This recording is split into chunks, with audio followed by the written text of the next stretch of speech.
11वां का रासायनिक साम्यावस्था जो हमारा चैप्टर है साम्यावस्था, उसमें हम लोग पढ़ रहे हैं। एक टॉपिक है जिसमें कि पिछले पिछले लेक्चर में हम लोग जो है अम्ल, क्षार, इन सबों का पीएच का जो निर्धारण होता है, चाहे सबल अम्ल हो या क्षार हो या दुर्बल हो, उसका कैसे पीएच हम लोग निकालते हैं, इन सबों का पिछले लेक्चर में स्टडी किए। आज हम लोग लवण के बारे में पढ़ेंगे।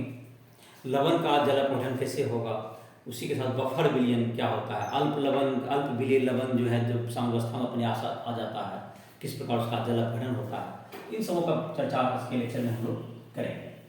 तो लवण जो है तुमको, जो कि अम्ल और क्षार के उदासीनीकरण प्रतिक्रिया से लवण और जल बनता है। ये पहले से पढ़ा होगा। अम्ल प्लस क्षार से बनता है लवण प्लस जल। ये तुमको पढ़ा होगा पहले से ही। जैसे एक उदाहरण के रूप में ले लें, अब जैसे कि अम्ल हो गया, तो HCl एक अम्ल हो गया, हाइड्रोक्लोरिक अम्ल, ये सबल अम्ल है, और सबल क्षार हो गया ये, तो इससे बन गया तुमको NaCl बन जाएगा और वाटर बन जाएगा। तो ये जो तुमको होते हैं, ये जो लवण हो गए, यह भी तुमको इसका अन्योन्य क्रिया करता है। ये तो क्या था, ये सबल अम्ल क्षार है, ये सबल अम्ल है, ये सबल अम्ल हुआ, और ये हो गया सबल क्षार हो गया, ये सबल क्षार हो गया।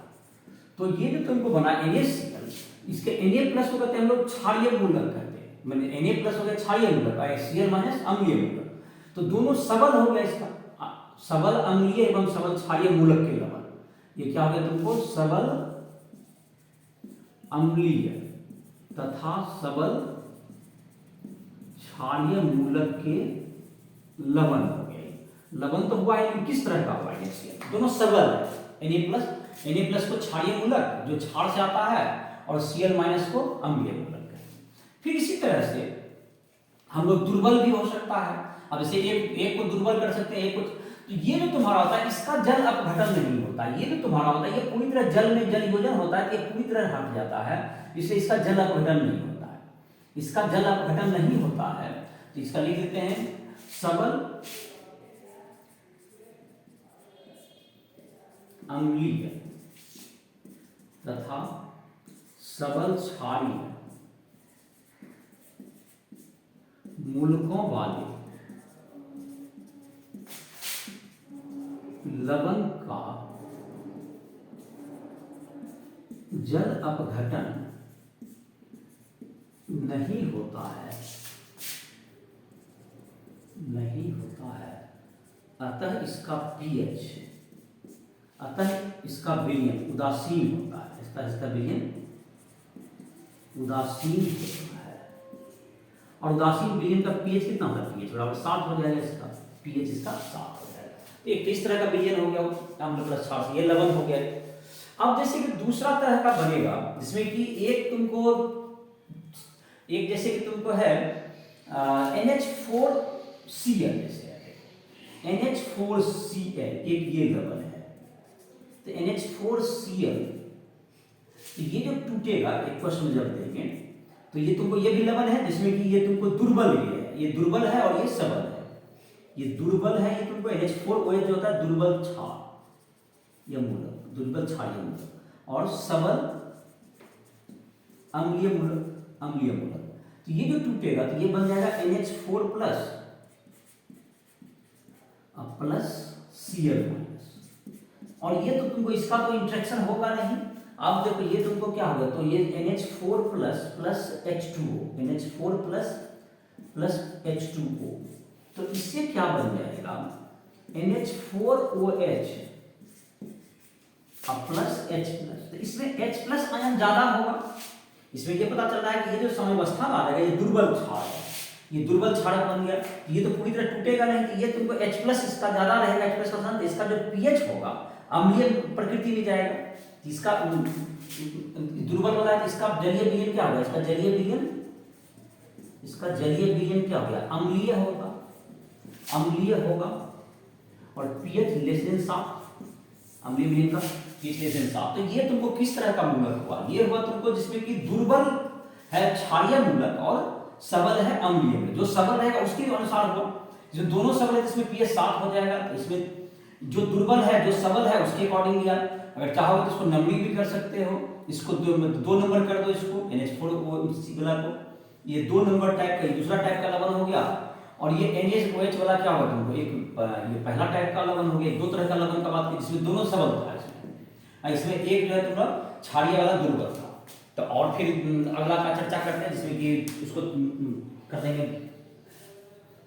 तो ये तुम्हारा 2 तरह का हो गया। इसका जो अगर सबल है क्षारीय मूलक तो उसका पीएच से बना जाएगा, और दोनों अगर सबल है तो उसका पीएच 7 या उदासीन हो जाएगा। जैसे परीक्षा में तुमको ऑब्जेक्टिव ये सब आता है कि जलीय विलयन इसका कैसा होगा। किसी भी कॉम्पिटिटिव एग्जाम में जो बीपीएससी का एग्जाम होता है उसमें भी सब पूछ देता है। ये सब चीज सामान्य है, जो कहीं भी जाता है किसी भी तरह के एग्जाम में पूछा जाता है, सब सामान्य जानकारी आ जाता है सब। तो इसमें जानना होता है कौन सा दुर्बल है कौन सा सबल है, उसके अकॉर्डिंगली आंसर हो जाएगा इसका। अब हम लोग देखेंगे कि अगर तुमको जबकि दुर्बल हो जाए, मान लेते हैं कि तुमको जो क्षारीय मूलक है उसको सबल कर दो और अम्लीय मूलक को दुर्बल कर लेंगे, उसका जो पीएच होगा क्या होगा, तो क्षारीय विलयन में चला जाएगा, क्षारीय टाइप का होगा तो पीएच ग्रेटर देन 7 हो जाएगा।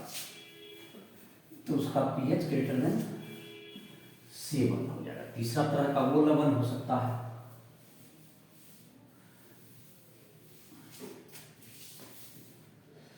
तीसरा तरह का ये होगा। उदाहरण पहले देते हैं, उसका नीचे लिख देंगे उसमें किस तरह का लवण है। जैसे CH3COONA, यह जो टूटेगा ये प्लस में जाने के बाद CH3COO माइनस जलयोजन करने पर प्लस Na प्लस तो सबल है, तो ये होगा सबल क्षारीय मूलक और दुर्बल अम्लीय मूलक। ये दुर्बल CH3CO अम्ल कैसा है तुमको, दुर्बल होता है, दुर्बल अम्लीय मूलक और सबल क्षारीय मूलक, सबल क्षारीय मूलक। तो ये CH3COOH हो गया जैसे कि, और CH3CO माइनस बन गया। ये CH3CO माइनस ये जब वाटर से कंबाइन करेगा, यह इसका हाइड्रोलिसिस होगा, वाटर प्रेजेंस में जब ये टूटेगा जल अपघटन होगा, तो ये क्या बन जाएगा CH3COOH बन जाएगा प्लस OH माइनस, जल अपघटन वाली जल CH3OH माइनस। तो जाहिर है कि इसका जलीय विलयन क्या होगा, थर्ड सबल क्षारीय मूलक तथा दुर्बल अम्लीय मूलक वाले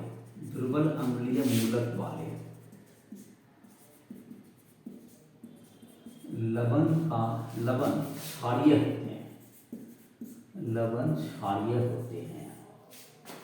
इसका पीएच क्या जाएगा, ग्रेटर देन 7 हो जाएगा, इसका पीएच 7 से बड़ा हो जाएगा।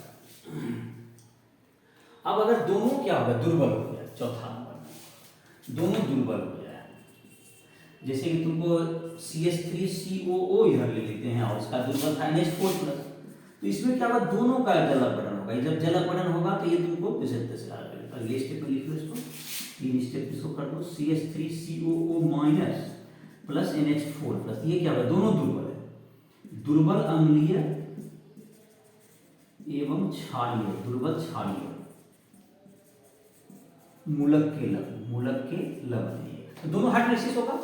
तो CH3COO माइनस प्लस H2O, इससे क्या बन जाएगा CH3COOH प्लस OH माइनस यहां बन जाएगा, और NH4+ प्लस H2O से ये बन जाएगा NH4OH प्लस H+। इसका जहां तक कि पीएच का मान होगा, इसमें जो पीएच, अब देखो ये दोनों से है तो ये तो इधर H+ हो जाएगा, OH माइनस हो जाएगा।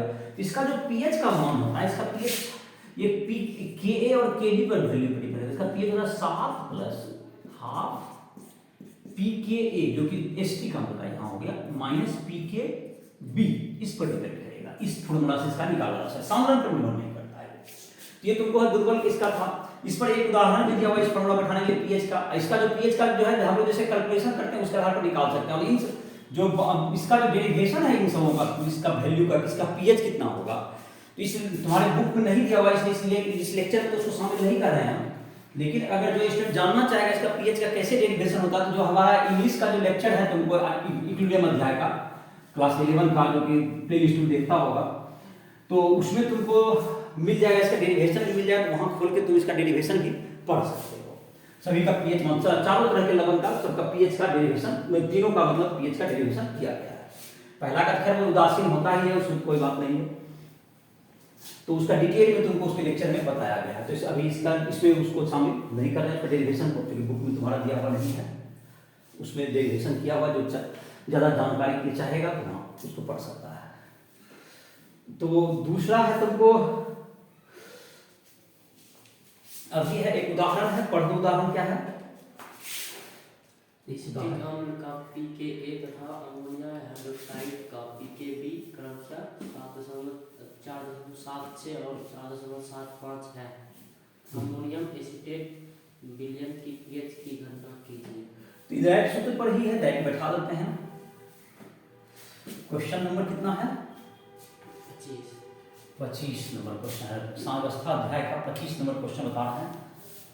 देखो एनसीईआरटी उदाहरण 25, पीएच बराबर होता है 7 + 1/2 pKa माइनस pKb। 7 + 1/2 एसिटिक अम्ल का कितना था? pKa, एसिटिक अम्ल का दिया हुआ था pKa का मान 4.76 और pKb का 4.75 75।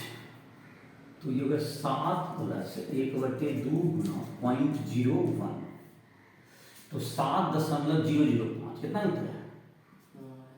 7.005। ये थोड़ा सा क्षारीय, स्लाइटली क्या है, क्षारीय हो गई। तो ये तो डायरेक्ट सूत्र पर ही था, डायरेक्ट से बन गया, इसमें हो गया। अब है तुमको एक नया टॉपिक है जिसका नाम है बफर विलयन। तो बफर विलयन क्या होता है? बफर विलयन होता है ऐसा विलयन जो कि उसमें अगर कुछ अम्ल डाल दें या क्षार डाल दें या लवण डाल दें उस विलयन में, तो उसके पीएच को बहुत ज़्यादा प्रभावित नहीं होता है उसका पीएच, क्योंकि उसमें कुछ इस तरह का विलयन में दिया हुआ रहता है कि वह उसमें जो होने वाले परिवर्तन का विरोध करता है।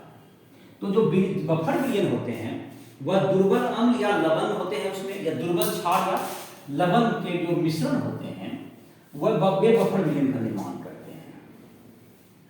तो बफर विलयन क्या होते हैं कि या दुर्बल अम्ल या लवण, दुर्बल अम्ल और उसके लवण, या दुर्बल क्षार और उसके लवण जो होते हैं मिल करके बफर विलयन बनाते हैं, जो कि उसमें हुए किसी भी प्रकार के पीएच में परिवर्तन का वह क्या करता है? विरोध करता है। इस तरह का विलयन को लोग बफर विलयन कहते हैं। बफर विलयन, बफर विलयन, बफर सॉल्यूशन। दुर्बल अम्ल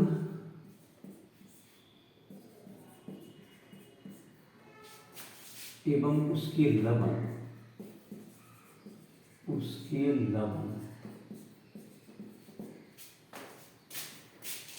तथा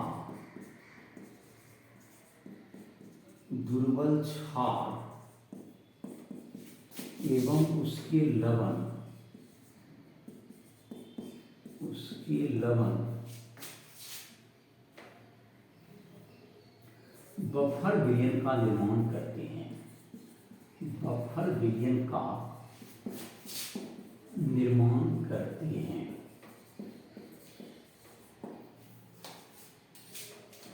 यह विलयन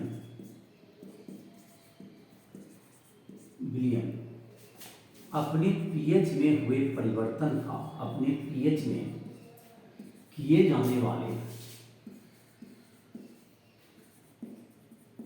परिवर्तन का विरोध करती है। परिवर्तन का विरोध करती है। ये पीएच में होने वाले परिवर्तन का क्या करती है? ये विरोध करती है। तो ये जो पीएच में का जो परिवर्तन का ये विरोध करता है। तो जैसे कि ये परिवर्तन नहीं हो पाएगा, जैसे कि CH3, जैसे कि दुर्बल अम्ल हो गया CH3COOH प्लस ये जैसे दुर्बल अम्ल हुआ ये, इसका लवण है जैसे CH3COONA, ये हो गया एक बफर विलयन अम्ल, दुर्बल अम्ल एवं उसके लवण का बफर विलयन, दुर्बल अम्ल एवं उसके लवण का बफर विलयन, बफर विलयन। तो इसका पीएच जो है तुमको, इसका जैसे कि पीएच का, इसका जो पीएच का डेरिवेशन होता है, पीएच का ऐसे सूत्र तुम्हारे किताब में तो नहीं है, ऐसे पीएच का वैल्यू होता है तुमको, इसका पीएच का pKa प्लस log 10 बेस पर लवण का सांद्रण बटे अम्ल का सांद्रण। ये सूत्र तो तुम्हारे बुक में नहीं है दिया हुआ, और इसका डेरिवेशन भी चाहोगे तो इंग्लिश वाले जो लेक्चर है उसमें तुम इसका डेरिवेशन भी देख सकते हो उसमें। तो इसका जो तुम्हारा ये निकल गया। जैसे दूसरा है तुमको NH4OH प्लस NH4Cl, ये क्या होगा, दुर्बल क्षार एवं उसके लवण का बफर विलयन, एवं उसके लवण का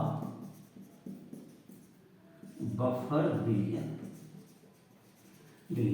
तो इसका जो पीएच होता है, इसका पीएच का जो मान आएगा ये pKb प्लस log 10 बेस पर लवण का सांद्रण बटे क्षार का सांद्रण, POH होता है। जैसे इसमें गलत लिख दिया यहाँ पर, इसका ये जगह पीएच के बजाय क्या हो जाएगा, ये POH, इसका POH का मान ये होता है। और इसका जो तुमको जाहिर पीएच ग्रेटर देन 7 आएगा, ये क्षारीय है, और ये पीएच लेस देन 7 आएगा। तुमको ये सांद्रण वगैरह पर निर्भर करता है। जैसे इसका जैसे दिया हुआ इसका बफर विलयन का, तो ये तुम्हारा हो गया, ये तुम्हारा बफर विलयन है। जैसे बफर विलयन होते हैं, जैसे उदाहरण के रूप में बफर में रक्त, जैसे हम लोग का उदाहरण, जैसे बफर विलयन का जो हम लोग उदाहरण में रक्त मतलब ब्लड हो गया, मूत्र, यूरिन इत्यादि। तो ये सब तुम्हारा इसका जो है बफर विलयन के जो क्या है उदाहरण है। और इसका जो पीएच का जो डेरिवेशन देखना चाहोगे तो तुम इंग्लिश वाले लेक्चर में देख सकते हो, तुम्हारे बुक में नहीं दिया हुआ है इसका, इसलिए इसका डेरिवेशन भी नहीं किए, और ये सामान्य जानकारी दी हुई है, उसमें लिख दिया गया तो कुछ क्लास में पढ़ोगे। तो ये तुम्हारा है बफर विलयन। अब है तुमको जो अल्प विलेय लवण है, जो कि जल में कम विलेयता रखते हैं, जब जिसकी विलेयता 0.1 मोलरिटी से कम होगी, उसे हम लोग अल्प विलेय लवण करते हैं। तो वह अपने आयन के साथ धीरे धीरे क्या आ जाता है, साम्यावस्था पे आ जाता है। तो वह जो साम्यावस्था प्रदर्शित करेगा, तो अल्प विलेय लवणों की जो विलेयता होगी वो कम होती है, तो वह जल्दी ही क्या आ जाएगा, अपने लवण के साथ साम्यावस्था में पहुंच जाती है। तो इसका जो तुमको जो कि साम्यावस्था स्थिरांक का क्या मान होगा, और साम्यावस्था स्थिरांक के मान से उसका फिर विलेयता का पद निर्धारण भी हो जाता है कि कम है अगर विलेयता गुणांक, तो इसका मतलब हो गया कि वह लवण कम घुलनशील है, उसकी घुलनशीलता का भी निर्धारण हो जाएगा।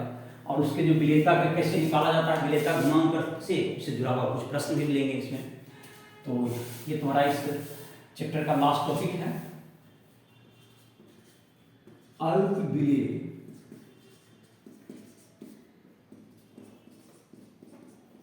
लवणों की विलेयता साम्यावस्था, की विलेयता साम्यावस्था। तो जाहिर है कि हम विलेयता की जो चर्चा हम लोग कर रहे हैं, ये जाहिर है कि जल में ज्यादा घुलने की हम लोग सामान्यतः बात करते हैं कि कौन सा लवण, तो जिसकी विलेयता, जिसका की विलेयता 0.1 से कम हो गया, विलेयता less than 0.1 molarity, greater than कर दो, अगर ग्रेटर देन 0. ये विलेय कहलाएगा, ये विलेय। और अगर विलेयता मोल पर लीटर में विलेयता अगर लेस देन 0.1 हो गया, ये अल्प विलेय होगा। इतना से कम होने पर इसको अल्प विलेय लवण कहा जाएगा। विलेयता का मोल प्रति लीटर में घुलेगा, मतलब ये सांद्रण, जैसे कि जैसे कोई लवण को हम लोग घोले, जैसे हमारा लवण है AXBY, अगर इसको पानी में घोलेंगे, इसको पानी में डालेंगे हम लोग, प्लस वाटर कर दीजिए, प्लस वाटर कर दीजिए इसका, प्लस जल, या एक्वस लिख दीजिए यहीं पर, एक्वस। तो ये क्या होगा, ये टूटेगा अपने, जाहिर है कि AX है BY है, तो A प्लस में टूटेगा, A में तुमको क्या हो जाएगा इसका, इसमें Y प्लस आ जाएगा, इसमें Y प्लस, और ये X से यहाँ पर गुना कर देंगे तो ये बैलेंस हो जाएगा, प्लस YB मान ऐसा हो जाएगा। तो इसकी विलेयता अगर x होगी, इसकी विलेयता अगर तुमको क्या होगा, इसका जो विलेयता अगर इसकी विलेयता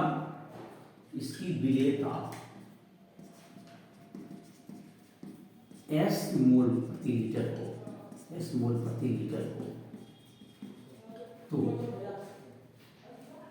K बराबर क्या हो जाएगा इसका, तो इसका जो तुमको हो जाएगा ये K हो जाएगा, तो ये तुमको x इंटू एस हो जाएगा इसका वैल्यू।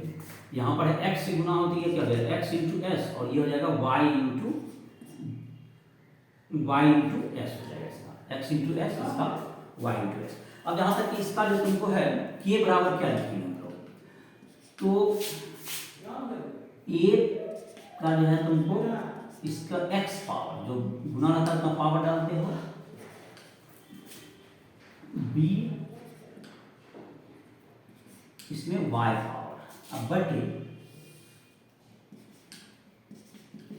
ax गुना by का समीकरण। ये तुमको k गुना ax by का जो समीकरण होता है इसको हम लोग विलेयता गुणन कहते हैं, k गुना ax by का समीकरण, ये तुमको कांस्टेंट रहता है लगभग, इसको हम लोग कहते हैं विलेयता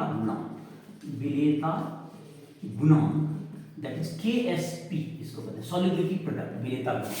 तो ये इसको KSP लिखा था, इसका जो KSP का जो वैल्यू हो गया वो तुमको कैसे टूटता है, देखो ये तुम्हारा KSP का वैल्यू हो गया, KSP जो विलेयता गुणन करते हैं, तो इसका जो समीकरण है तुमको कितना हो गया, x गुना s है और उस पर पावर कितना है तुमको x गुना s, उस पर पावर फिर x है, और गुना y गुना s और उस पर पावर y। तो ये तुमको इसके विलेयता गुणन का, इसका इसकी विलेयता गुणन तो दिया हुआ रहेगा, इसके विलेयता का गुणन निर्धारण हो जाएगा। तो जैसे कि तुमको एक और उदाहरण से बताते हैं जो कि इस चीज तुमको और क्लियर करेगा। जैसे कि तुमको अगर तुमको ए बी में तुमको समझने में दिक्कत हुआ है तो अभी तुमको अगर एक उदाहरण से बताते हैं तो उससे तुमको स्पष्ट इसका हो जाएगा विलेयता गुणन का। पर उदाहरण क्या है, यह मानते हुए कि किसी भी प्रकार के आयन जल से अभिक्रिया नहीं करते, शुद्ध जल में A2X3 की विलेयता A2X3 की विलेयता करते हैं। हाँ, की गणना कीजिए। A2X3 का विलेयता गुणनफल KSP बराबर 1.1 गुना 10 पावर -23 है। -23 है, ठीक है। तो 10 पर -23 काफी कम है, देखो इसलिए विलेयता गुणन कम है, तो ये अल्प विलेय लवण है ये। तो ये उदाहरण नंबर 26 है तुम्हारा एनसीईआरटी बुक का जो साम्यवस्था अध्याय है, उसमें से उदाहरण 26 दिया हुआ इस बुक में। और बुक की एडिशन तो होता है थोड़ा बहुत नंबर बदलता भी है, तो उस पर अपना ध्यान रखो। एनसीईआरटी उदाहरण अभी 26 नंबर है, तो इसको नंबर दे रहे हैं 26 साम्यवस्था अध्याय का। अब है तुमको जैसे कि A2 बोला x3, इसको जब पानी में डालोगे जल में तो क्या बनेगा, देखो एक पर देखो A का 3 होगा संयोजकता और S का 2 होगा, तो A का संयोजकता जब 3 होगा तो यहाँ पे क्या लिखेंगे A3 प्लस में टूटेगा, और इसमें 2 संतुलन करेंगे तो 2 आगे आ जाएगा तो 2A3 प्लस और x में जो तुम्हारा x की संयोजकता कितना है 2 है, तो इसमें 3 आ जाएगा बैलेंसिंग में और x में 2 माइनस, ऐसा लिखा है। इसकी अगर सॉल्युबिलिटी S है, अगर इसकी विलेयता S हुई तो यहाँ पर कितना है तुमको 2S हो जाएगा, इसका 2S हो जाएगा और इसका कितना हो जाएगा 3S, तीगुना बनता है, जिसकी विलेयता 1 है, अगर इसकी विलेयता S हुई तो इसका डबल ये है, तो डबल 2 बार में टूटेगा 2S, इसका 3S, इसका विलेयता टूट जाएगा तो 2S। इसकी विलेयता क्या होगा, इसके S विलेयता मोल प्रति लीटर में, मोल प्रति लीटर मोलरता में ये हो गया। अब KSP जो होगा तुम्हारा, KSP बराबर होता है A का 3 प्लस का होल स्क्वायर हो जाएगा जितना है गुना, और गुना B2 माइनस का होल क्यूब हो जाएगा। तो KSP का वैल्यू कितना दिया हुआ है बोलो, 1 गुना 10 पावर -23, 1.1 गुना 10 पावर -23 है। दैट्स इक्वल टू ये क्या होगा तुम्हारा 2S का होल स्क्वायर इंटू 3S का होल क्यूब, तो 1.1 गुना 10 पावर -23, 2S का होल स्क्वायर 4S स्क्वायर गुना 27S क्यूब हो गए, 27S क्यूब। तो 1.1 गुना 10 पावर माइनस 23, तो 108 गुना 10 एस पर पावर 5, 108 गुना 10 पावर एस पर पावर 5, तो एस पावर 5 आ जाएगा। एस पावर 5 बराबर 1.1 गुना 10 पावर माइनस 23 बटे 108, 1.1 गुना 10 पावर माइनस 23 बटे 108 हो गया। तो 108 से अगर भाग देंगे इसको तो 1.08 कर देते हैं इसको, 1.08 करेंगे 10 पावर माइनस 25, माइनस 24 करो 10.8, या तो माइनस 24 नहीं तो माइनस 24 माइनस 25 हो जाता है, या पॉइंट करेंगे तो 0.108 कर दो 3 पावर आ गया तो 26 हो जाएगा, है ना, 27 तक लेगा ना हमको। तो देखो तो 1.1 बटे 0.0108 ऐसा कर देते हैं, या 1.08 कर देते हैं, 1.08 गुना 10 पावर 2 हो गया, गुना 10 पावर माइनस 2 से भाग 10 पावर माइनस 25 हो गया, माइनस 25 तो माइनस 5, ठीक है, तो 5 पावर करना है तो माइनस 5 हो जाएगा ये। और तो ये लगभग 1 गुना, ये भी लगभग 1.1 और 1.08, उसका एस बराबर हो जाएगा, एस लगभग बराबर 1 गुना 10 पावर माइनस 5 है। कितना हो जाएगा सर? 1 गुना 10 पावर माइनस 5, हाँ एन हो गया, क्योंकि माइनस 25 पावर है ना, माइनस 25 का जब 1/5 पावर हटाएंगे तो माइनस 5 आ जाएगा। तो इसकी विलेयता हो गई एक के आसपास 1.1 into 1.08 लगभग एक ही हो गया, इसलिए इसकी विलेयता इस प्रकार से निर्धारण हो गई। तो कैसे किए, जैसे देखो जितना रहता है उतना का ही स्क्वायर होता है, देखते ही हो, वहां पर क्यूब है तो क्यूब हो गया, इस तरह से इसका विलेयता निकल गया। एक और उदाहरण है तुमको दिया होगा, उसको निकालते हैं, उससे और थोड़ा सा जो समझ में आने वाली बात है उसमें आ जाएगा। उसमें 2 लवण की चर्चा की हुई है और उसमें से तुलना करना है किसकी, दोनों का विलेयता गुणांक दिया हुआ है, किसकी विलेयता ज्यादा है किसकी विलेयता कम है, इसकी चर्चा की जाए। तो दोनों लवण का क्या दिया हुआ है, कौन कौन लवण है, वो NiH Whole 2 है, NiOH Whole 2, दूसरा निकेल हाइड्रोक्साइड, दूसरा AgCl, सिल्वर क्लोराइड। तो सिल्वर क्लोराइड का दोनों का विलेयता गुणांक दिया और दोनों का विलेयता का निर्धारण करना है। तो एओ का S1 मान लेते हैं, एओ का S2 मान लेते हैं और विलेयता निकाल लेते हैं। देखो जैसे अभी बनाए तो इसी भी टाइप का बात है, बना भी लोगे तो बता दे रहे हैं NCERT उदाहरण 27 अवस्था जाएगा। देखो AgCl है, ये जो एक्वस सॉल्यूशन में जाएगा तो Ag plus aqueous plus Cl minus aqueous, ये भी तुमको अब 6 बजेगा, बहुत जल्दी ये तुमको समझना। इसका अगर S1 है तो ये S1 हो गया, ये S1, तो KSP बराबर S1 गुना S1, KSP कितना दिया हुआ AgCl का विलेयता गुणांक, KSP AgCl का 2 गुना 10 पावर माइनस 15, 2 गुना 10 पावर माइनस 15 AgCl का AgCl है, Cn है, ओ अच्छा फिर से बना लेते हैं, AgCn है, अच्छा ठीक है। तो खैर उसे नाम का अंतर था, सिल्वर क्लोराइड सिल्वर साइनाइड हो गया ना, AgCn है, तो ये फिर से करेक्ट कर लीजिए। तो AgCn है, एक्वस में क्या बन जाएगा, ये Ag plus aqueous plus Cn minus aqueous, यही बनेगा। इसकी सॉल्युबिलिटी S1 माने तो S1, तो KSP बराबर हो जाएगा Ag प्लस का सांद्रण इंटू Cn माइनस का सांद्रण।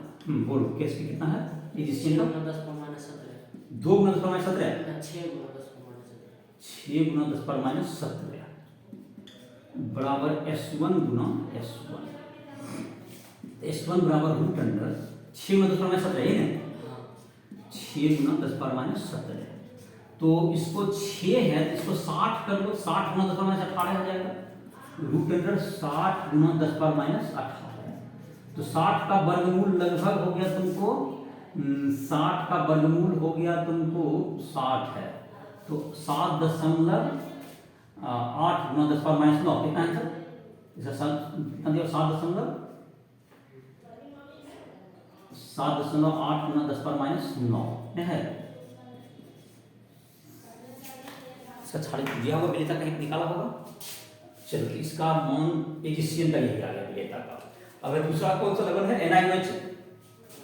NiOH Whole 2, चलते NiOH Whole 2 का निकालते हैं, देखिए किसकी विलेयता कम आती है ज्यादा, Ni2 प्लस हो गया, यहाँ पर वही जो वैलेंसी है यहाँ पर चला जाता है, प्लस 2OH माइनस, इसकी वैलेंसी 1 है, इसका छक विलेयता अगर S2 है तो 2S2, तो KSP बराबर हो गया इसका तो S2 गुना 2S2 का होल स्क्वायर, 2S2 का होल स्क्वायर, 4S क्यूब हो जाएगा। इसका विलेयता गुना लो, यहाँ छोड़ दूंगा 2 गुना 10 पावर माइनस 15, 2 गुना 10 पावर माइनस 15 बराबर हो गया 4S क्यूब, 4S क्यूब। तो S क्यूब बराबर 2 गुना 10 पावर माइनस 5 बटे माइनस 15 ना, हाँ 15 बटे 4, 2 बटे 4 1 बटे 2 हो गया। अब इसका तो 3 10 पावर माइनस 5 हो जाएगा, तो 1 बटे 2 का वर्गमूल हो गया, 1 बटे 2 का 1 मतलब 1 बटे 2 हो गया, 2 का घनमूल, तो 2 का घनमूल जो हो गया तुमको 1.3 के आसपास हो जाएगा, 1 बटे 3.9 के आसपास आ जाएगा गुना 10 पावर माइनस 5, तो 9 गुना 10 पावर माइनस 6 फिर कितना दिया इसका विलेयता 6 गुना 10 पावर माइनस 17, क्या बोला, अब उसका आया था 7 गुना 10 पावर माइनस 9, -9। हाँ तो निकालना हाँ AGC, मैंने उसका तो माइनस मेरा आया 5 ना, नहीं -9, हाँ आ रहा तो हाँ उसका बता गया। इसका कितना है 6 गुना 10 पावर माइनस 17, 17 नहीं होगा, 17 कहाँ से आएगा, -7 हो होगा ये, ठीक से देखो मैंने गलत देखा, कितना था KSP कितना है -15 पावर ना, हाँ माइनस 15, KSP -15 है तो उत्तर माइनस गलती लिखा गया होगा, 1 बटे 2 कितना बोला 6 गुना 6 तो नहीं आ रहा है, मतलब ये -5 पावर में ही आएगा, माइनस कितना आ गया ये 5 पावर में, या तो कितना पावर में आया है मेरा उस माइनस 9, ये तो कम वही, इसका ज़्यादा आएगा, ये क्या आएगा ज़्यादा, S1 डायरेक्ट माइनस लगभग रेंज में जाएगा 0.9 गुना 10 पावर माइनस 5 m के रेंज में जाएगा, क्योंकि 15 का था 3 बार करेंगे तो घनमूल करेंगे ना -5 आ जाएगा, तो जाहिर है कि कौन ज़्यादा है, कम है कौन, S1 कम है, -9 है -6 में ज़्यादा, तो S2 क्या है S1 -9 पावर में देना, इसकी विलेयता कम है, AgCN की विलेयता NiOH से कम है, यही बता रहा है, कम है। AgCN से NiOH की विलेयता अधिक है, हाँ तो अधिक है, हम कम बोल रहे हैं, वहाँ क्वेश्चन क्या पूछ रहा है, किसका अधिक है, क्वेश्चन में विलेयता अधिक पूछ रहा है या कम, विलेयता गणना की गणना, तो ठीक है, तो दोनों गणना किया हुआ है, जो कम है वो तो कम ज़्यादा लिखा होगा, ठीक है। तो ये तुम्हारा था, ये जो तुम्हारा अध्याय है इसी के साथ तुम्हारा रही सब क्वेश्चन के साथ ये अध्याय तुमको साइंस व्यवस्था का खत्म हो गया, फर्स्ट वॉल्यूम बुक भी तुम्हारा समाप्त हो गया, और तुमको जो भी किसी भी प्रॉब्लम में दिक्कत हो, इसमें काफ़ी प्रश्न दिए हुए एक्सरसाइज में भी, जहाँ भी दिक्कत हो तुम कभी भी राष्ट्रीय ऐप के माध्यम से हमसे संपर्क कर सकते हो, कभी भी तुमको इसे फिजिक्स केमिस्ट्री या मैथ किसी भी टॉपिक में के लिए हमसे संपर्क कर सकते हो, तो इसी हिसाब से लेक्चर को समाप्त करें।